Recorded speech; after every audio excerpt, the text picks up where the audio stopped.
প্রথম হল আজি আমার রাতি সবরাতি মানে পূজা গেছে তো সবরাতি আজি কার্যসূচী আছিল সবরাতি পূজা আমার মানে 5টা পূজা আছিল 5টা পূজার ভিতৰত যেনে শিব পূজা কালী পূজা গৌৰী পূজা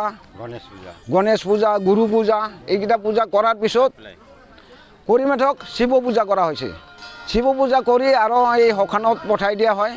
সখানত যেতিয়া পঠাই দিয়া হয় তাৰপৰা কি আমাৰ মৰা মানুহৰ মাথা মানে শুকনা মাথা হ'লে লাগে আৰু কি তাজা নহয় আৰু কি শুকনা মাথাটো খুন্দি আনিব লাগে আৰু কি নিয়ম মতে আৰু কি সেই নিয়ম মতে আমি গাছত বান্ধি দিব লাগে পূৰ্বপুৰুষৰ পৰা আমি কৰি আহিছোঁ এনেকৈ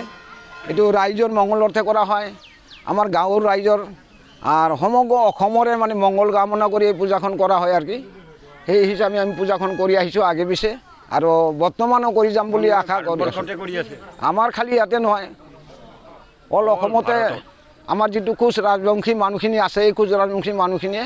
আগে পিছে য'ত য'ত আছে এইগিলা জায়গাত সব জায়গাতে করে আর কি অল অসমতে করে আমার মায়ংপাৰা কলনী এইটো ৭২ বছৰ হ'ল এইটো কাম আমাৰ পূজাটো কৰি থকা তো এতিয়া সেই গৰু বিহুৰ দিনাই আমি এই পূজাটো পাতোঁ আৰু কি পাতব লগা হয় আৰু কি আমি নিয়ম অনুযায়ী আৰু কি যিটো পূৰ্বপুৰুষৰ বছৰৰ শেষত যিটো গৰু যিদিনা গৰু বিহুৰ দিন হয় সেইদিনা আৰু কি এই জিনিসটো আমি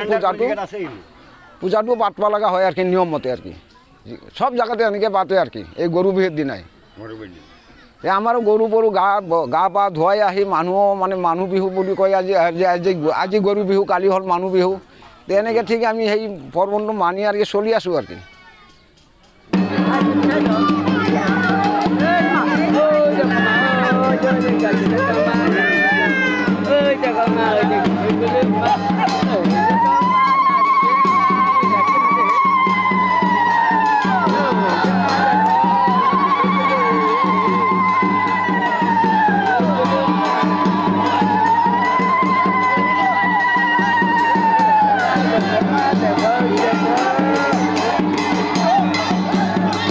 Cái này gì hả?